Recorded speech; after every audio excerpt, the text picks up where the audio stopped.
Testemunhos para a Igreja, volume 3, capítulo 6. Experiência não confiável. Querida irmã N, na visão que me foi dada em 10 de dezembro de 1871, vi que algumas coisas têm sido empecilhos para a recuperação de sua saúde. Seus peculiares traços de caráter a têm impedido de receber o bem que poderia ter recebido e melhorar de saúde como poderia. Você tem uma rotina especial a cumprir e não se desviará dela. Tem suas ideias, as quais leva a efeito quando frequentemente não estão em harmonia com a lei física, mas simplesmente de acordo com sua opinião. Possui mentalidade forte, vontade fixa, e pensa que compreende a si mesma melhor do que os outros, porque você analisa seus sentimentos. É guiada pelos próprios sentimentos e governada pela própria experiência. Experimentou este e aquele plano para sua total satisfação e decidiu que seu raciocínio era o melhor a ser seguido em seu caso. Mas qual tem sido o seu critério? Resposta: seus sentimentos. Agora, minha irmã, que tem seus sentimentos que ver com os fatos reais do caso? Bem pouco. Sentimentos são um critério pobre, especialmente quando sob o controle de uma imaginação forte e de uma vontade firme. Você tem mentalidade muito resoluta e sua conduta lhe é delineada, mas você não vê seu caso de um ponto de vista correto. Sua opinião não pode ser confiável quando se trata do próprio caso. Foi-me mostrado que você teve alguma melhora, mas não tanta, ou tão depressa, ou tão completa como poderia, porque toma seu caso nas próprias mãos. Por esta razão, e para que sentisse ser seu dever, ser guiada pelo critério dos mais experientes, eu quis que viesse ao Instituto de Saúde. Os médicos do Instituto de Saúde compreendem a enfermidade, suas causas e o tratamento apropriado melhor do que você. E se você, de boa vontade, submeter suas ideias fixas e seguir o critério deles, há esperança quanto à sua recuperação. Mas se recusar fazer isto, não vejo esperança de você conseguir o que poderia com tratamento apropriado.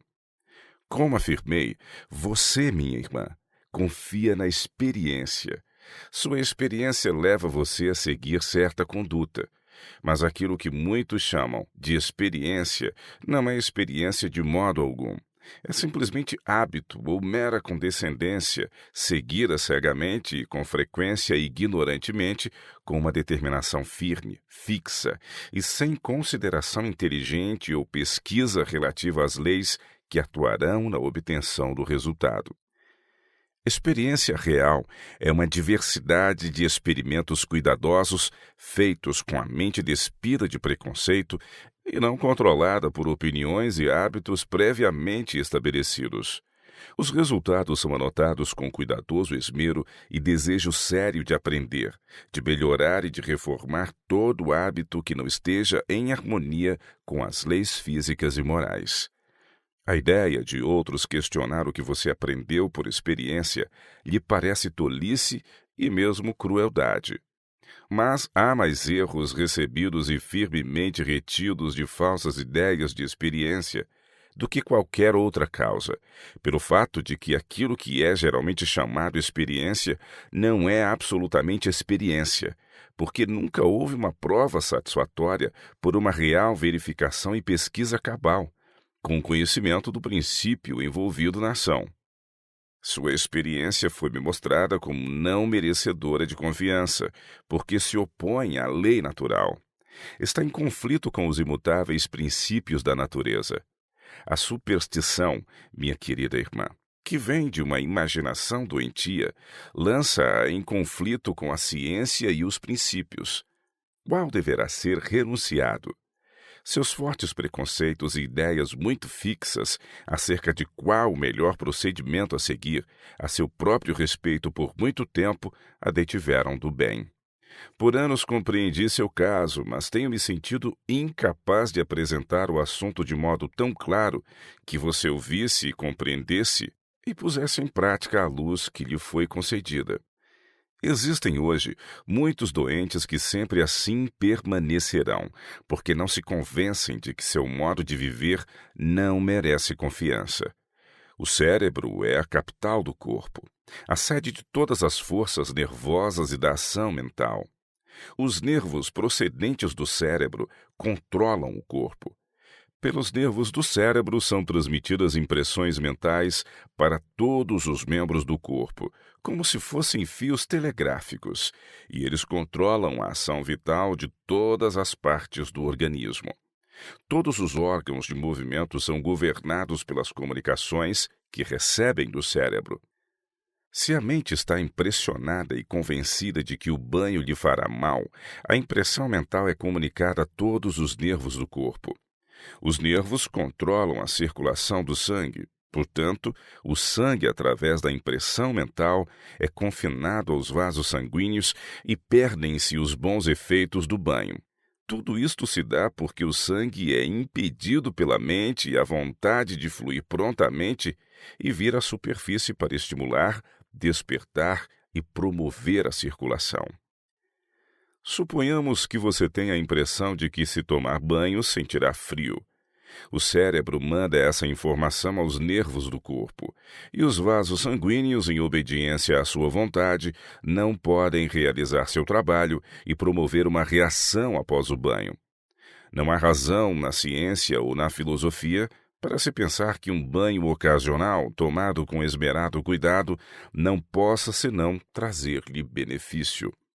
Isso ocorre especialmente nos casos em que há pouco exercício para manter os músculos em atividade e ajudar a circulação do sangue pelo organismo. O banho livra a pele do acúmulo constante de impurezas e mantém a pele úmida e elástica, aumentando e equilibrando assim a circulação. As pessoas que estão com saúde não devem de maneira alguma negligenciar o banho. Devem fazer o possível para tomar pelo menos 2 banhos por semana. As que não estão com saúde têm impurezas no sangue e a pele não está em condição saudável. A multidão de poros ou pequenos orifícios através dos quais o corpo respira tornam-se obstruídos e cheios de matéria residual. A pele precisa ser cuidada e perfeitamente limpa, a fim de que os poros desempenhem o seu trabalho de libertar o corpo das impurezas. Por isso, as pessoas fracas e doentes necessitam com certeza das vantagens e bênçãos do banho pelo menos 2 vezes por semana, e com frequência mais ainda do que isto é necessário. Quer a pessoa esteja doente ou com saúde, a respiração torna-se mais livre e fácil se o banho for praticado.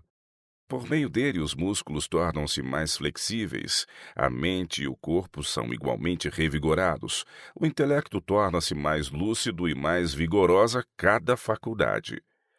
O banho é um calmante dos nervos, promove a transpiração, estimula a circulação, neutraliza as obstruções do organismo e age beneficamente sobre os rins e os órgãos urinários. O banho auxilia os intestinos, o estômago e o fígado, comunicando energia e nova vida a cada um. Também estimula a digestão e, em vez de enfraquecer-se, o organismo é fortalecido.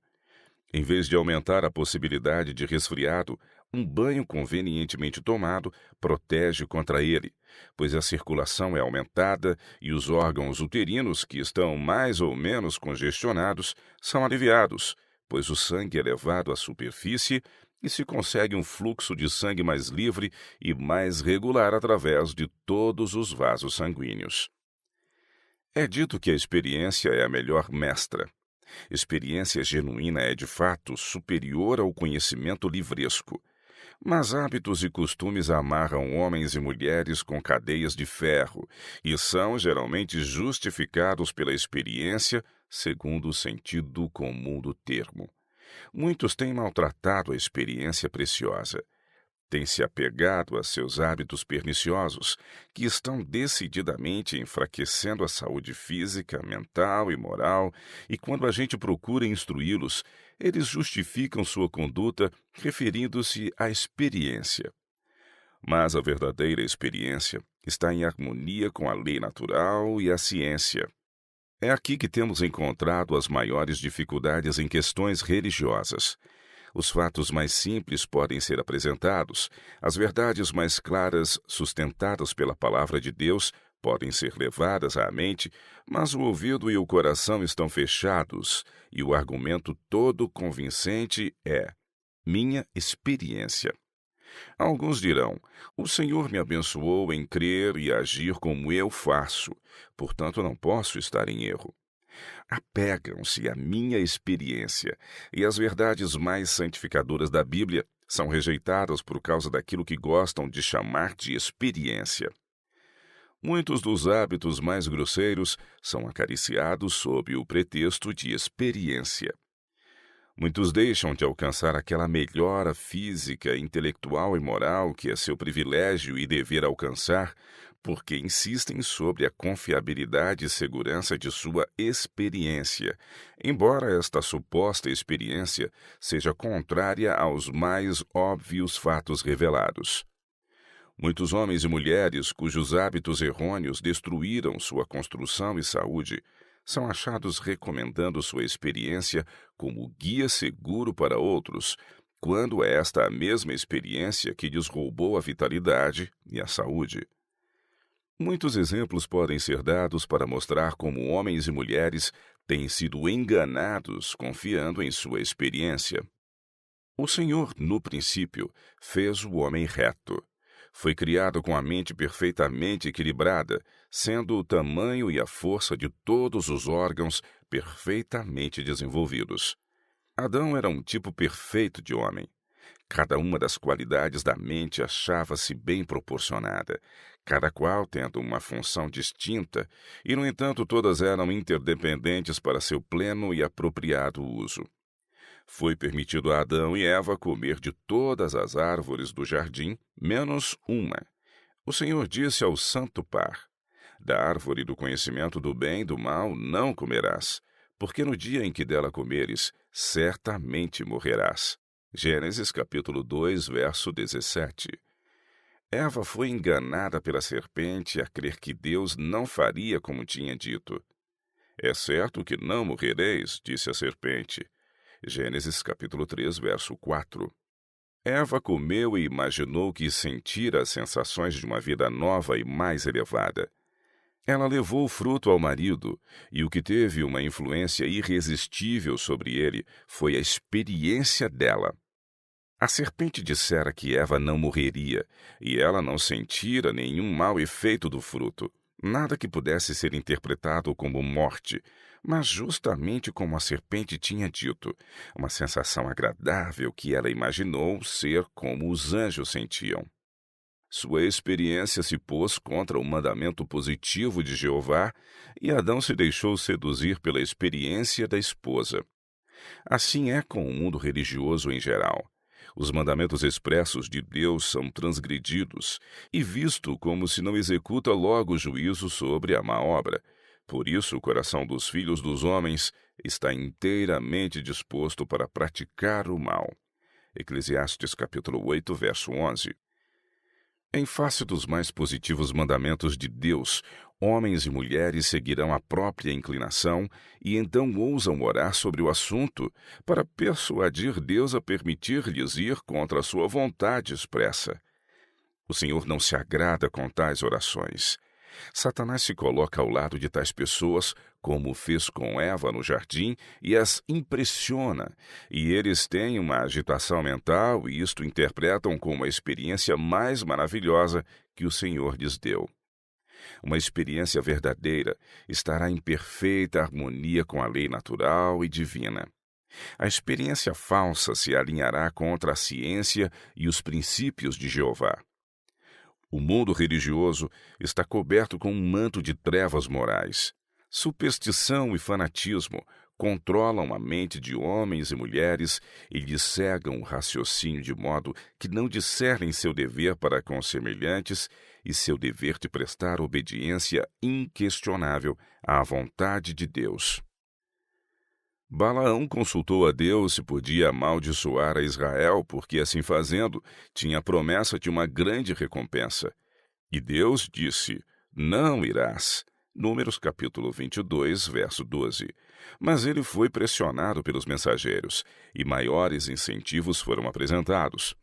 A Balaão foi mostrada a vontade do Senhor nesta questão, mas ele estava tão ansioso de receber a recompensa que ousou consultar a Deus pela segunda vez.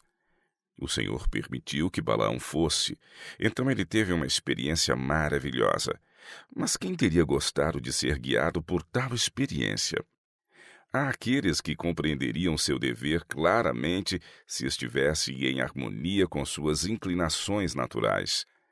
As circunstâncias e a razão podem claramente indicar seu dever, mas quando são contrárias à sua inclinação natural, estas evidências são frequentemente postas de lado. Então, tais pessoas presumem ir a Deus para saber seu dever, mas Deus não se deixa escarnecer. Gálatas capítulo 6, verso 7. Ele permitirá que essas pessoas sigam os desejos de seu coração. Mas o meu povo não quis ouvir a minha voz, pelo que eu os entreguei aos desejos do seu coração, e andaram segundo os seus próprios conselhos. Salmos 81, versos 11 e 12. Aqueles que querem seguir uma conduta que agrada sua fantasia correm o perigo de serem deixados a seguir as próprias inclinações, supondo que sejam as diretrizes do Espírito de Deus. O dever de alguns é indicado de modo suficientemente claro por circunstâncias e fatos, mas pelas solicitações de amigos, em harmonia com as próprias inclinações, eles desviam-se do caminho do dever e ignoram as claras evidências no caso. Então, com aparente escrúpulo, oram longa e fervorosamente por luz. Têm um sentimento fervoroso a respeito do assunto e interpretam isso como sendo o Espírito de Deus. Estão, porém, enganados. Essa conduta entristece o Espírito de Deus. Eles tinham luz e, pela própria natureza das coisas, deviam ter compreendido o seu dever. Mas uns poucos incentivos agradáveis lhes inclinam a mente no rumo errado e insistem sobre isto diante do Senhor e argumentam seu caso e o Senhor permite que sigam o próprio caminho. Têm uma inclinação tão forte de seguir o próprio caminho que ele permite que o façam e sofram as consequências. Tais pessoas imaginam que têm uma experiência maravilhosa. Minha querida irmã, firmeza é uma influência forte e controladora sobre sua mente. Você adquiriu força para erguer-se e enfrentar a oposição e executar empreendimentos difíceis e desconcertantes. Você não gosta de contenda. É altamente sensível, sente profundamente. É estritamente conscienciosa e seu julgamento tem de ser primeiro convencido antes de ceder a opiniões alheias. Se sua saúde física não tivesse sido enfraquecida, você se teria tornado uma mulher eminentemente útil. Por muito tempo tem estado doente, e isto lhe tem afetado a mente de tal forma que seus pensamentos se têm concentrado em si mesma e a imaginação afetou o corpo. Em muitos aspectos, seus hábitos não têm sido bons. Seu alimento não tem sido correto na qualidade e na quantidade. Você tem comido liberalmente, e alimento de qualidade pobre, o que não tem se convertido em bom sangue. Tem educado o estômago para esse tipo de regime. Isso, segundo seu discernimento, era o melhor, porque imaginava dele provir o mínimo de desconforto. Mas essa não foi uma prática correta. Seu estômago não estava recebendo aquele vigor que devia receber de sua alimentação. Tomado em estado líquido, seu alimento não lhe podia dar saudável vigor ou tônus ao organismo. Mas quando mudar esse hábito e comer mais alimentos sólidos e menos alimentos líquidos, sentirá desconforto no estômago. Não obstante, não deve ceder. Deve educar o estômago para suportar regime alimentar mais sólido. Você tem usado roupa em demasia e tem debilitado a pele assim fazendo. Não tem dado a seu corpo a oportunidade de respirar. Os poros da pele e as pequenas aberturas pelas quais o corpo respira têm se fechado e o organismo encheu-se de impurezas.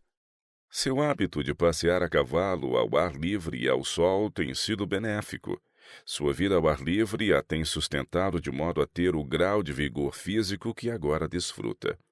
Mas tem negligenciado outro exercício, que era ainda mais essencial do que este. Você tem dependido de sua carruagem para ir mesmo a uma pequena distância. Pensa que se andasse mesmo uma curta distância, isso a prejudicaria, e tem se sentido cansada ao fazê-lo. Mas nisso sua experiência não é digna de confiança. A mesma força de movimento que você exerce entrando e saindo da carruagem e em subir e descer escadas poderia ser exercitada igualmente em caminhar e realizar os deveres comuns e necessários da vida. Você tem sido muito negligente em relação aos deveres domésticos.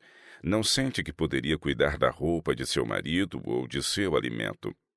Agora, minha irmã, esta incapacidade existe mais na sua imaginação do que em sua capacidade de fazê-lo. Pensa que fazendo isso ficará cansada ou sobrecarregada, e de fato se cansa.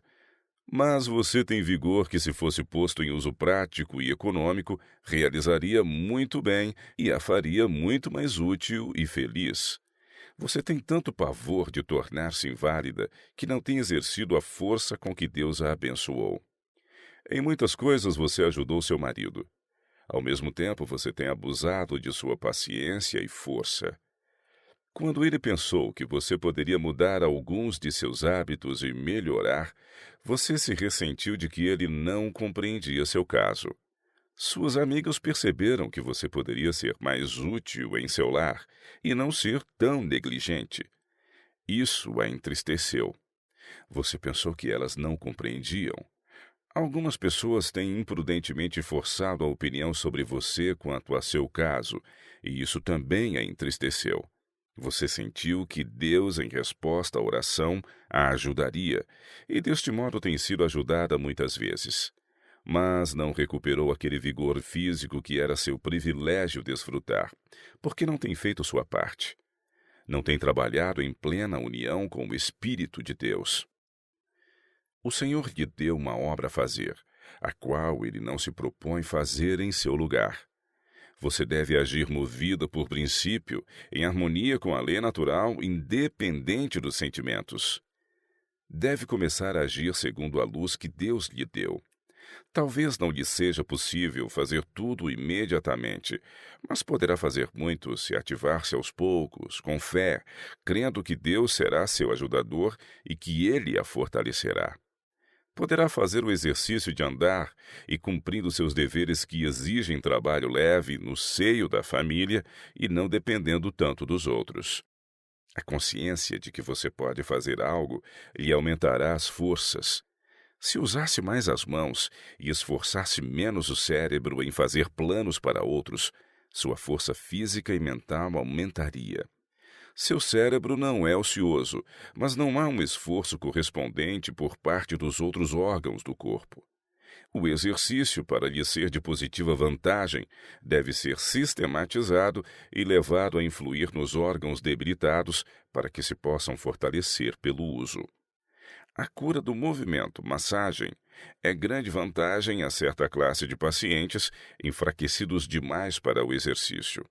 É, porém, grande erro crer que todos os enfermos possam confiar nela e dela depender, ao mesmo tempo que negligenciem eles mesmos exercitar seus músculos. Ao nosso redor estão morrendo milhares que poderiam sarar e viver, se o quisessem, mas a imaginação prende-os. Temem que piorem se trabalharem ou fizerem exercício, quando essa é justamente a mudança de que precisam para se recuperar. Sem isso, jamais se sentirão melhor. Devem exercer a força de vontade, erguendo-se acima de suas dores e debilidades, empenhar-se em atividade útil e esquecer que têm dores nas costas, nos lados, nos pulmões e na cabeça. Negligenciar exercitar todo o corpo ou parte dele causará estados doentios. A inatividade de qualquer dos órgãos do corpo será seguida de uma diminuição no tamanho e na força dos músculos e fará que o sangue flua lento através dos vasos sanguíneos. Se há deveres a serem feitos em sua vida doméstica, você não considera que lhe é possível fazê-los, mas depende de outros. Por vezes é excessivamente inconveniente obter o auxílio de que precisa. Frequentemente gasta o dobro da energia exigida para realizar a tarefa, planejando e buscando alguém que faça o trabalho para você. Se tão somente aplicasse a mente para fazer essas pequenas tarefas e deveres domésticos, você seria abençoada e fortalecida, e sua influência na causa de Deus seria bem maior. Deus criou Adão e Eva no paraíso e os cercou de tudo que era útil e atrativo. Plantou para eles um lindo jardim. Não faltava nenhuma erva, nem flor ou árvore que poderia ser de utilidade ou servir de ornamento. O Criador do ser humano sabia que o produto de suas mãos não poderia ser feliz sem uma ocupação. O paraíso lhes deleitava o coração. Mas isto não era suficiente. Precisavam ter um trabalho para exercitar os maravilhosos órgãos do corpo. O Senhor fez os órgãos para serem usados. Se a felicidade consistisse em nada fazer, o ser humano, em seu estado de santa inocência, teria sido deixado sem ocupação. Mas aquele que formou o ser humano sabia o que seria para a sua felicidade perfeita, e logo que o criou, lhe designou seu trabalho. A fim de ser feliz, ele devia trabalhar. Deus nos deu a todos algo a fazer. No desempenho dos vários deveres que nos cabe fazer, que se encontram em nosso caminho, nossa vida se tornará útil e seremos abençoados. Não somente os órgãos do corpo serão fortalecidos pelo exercício, mas a mente também adquirirá vigor e conhecimento pela ação daqueles órgãos. Os exercícios de um músculo, enquanto outros são deixados inativos, não fortalecerá os inativos mais do que o exercício contínuo de uma das faculdades da mente e desenvolverá e fortalecerá os órgãos não utilizados. Cada faculdade mental e cada músculo tem sua função distinta, e todos precisam ser exercitados a fim de desenvolver-se de modo apropriado e conservar o vigor. Cada órgão e cada músculo tem um trabalho a fazer no organismo vivo. Toda roda do sistema deve ser uma roda viva, ativa e que trabalha. As belas e maravilhosas obras da natureza precisam ser conservadas em movimento ativo a fim de desempenhar o trabalho para o qual foram designadas.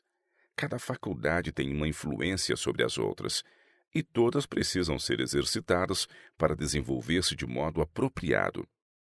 Se um músculo do corpo é mais exercitado do que outro, aquele que foi exercitado ficará muito maior e destruirá a harmonia e beleza do desenvolvimento do organismo. Uma variedade de exercícios porá em uso todos os músculos do corpo. Aqueles que são fracos e indolentes não devem ceder à sua tendência de estarem inativos, privando-se assim do ar e da luz solar, mas devem praticar exercício ao ar livre, andando ou trabalhando no jardim.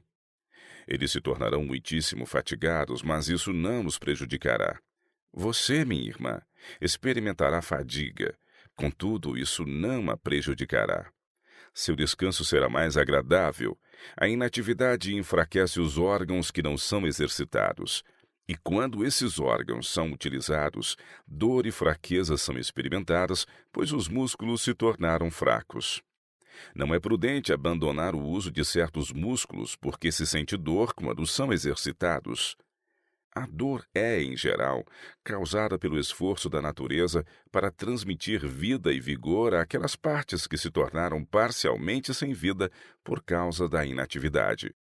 O movimento desses músculos durante muito tempo sem uso causará dor, pois a natureza os está despertando para a vida. Em todos os casos possíveis, andar é o melhor remédio para os corpos enfermos, pois nesse exercício todos os órgãos do corpo são postos em uso. Muitos que dependem da cura de movimento, massagem, podem fazer mais por si mesmos pelo exercício muscular do que as massagens o podem fazer por eles. Em alguns casos, a falta de exercício faz com que os intestinos e músculos se tornem enfermos e contraídos. E esses órgãos que se tornaram doentios por falta de uso poderão ser fortalecidos pelo exercício. Nenhum exercício pode substituir a caminhada. Ela aumenta grandemente a circulação do sangue. O uso ativo dos membros será da maior vantagem para você, minha irmã Anne. Você tem tido muitas ideias e tem sido muito confiante, o que lhe é prejudicial. Enquanto você temer confiar-se às mãos dos médicos e pensar que entende seu caso melhor do que eles, não pode ser beneficiada, mas somente prejudicada pelo tratamento deles. A menos que os médicos possam obter a confiança de seus pacientes, eles nunca os podem ajudar. Se você se automedica e pensa que sabe melhor do que os médicos que tratamento deve usar, não pode ser beneficiada. Você precisa renunciar sua vontade e suas ideias, e não armar-se para resistir ao critério e conselho deles em seu caso. Que o Senhor a ajude, minha irmã, a ter não somente fé, mas as obras correspondentes.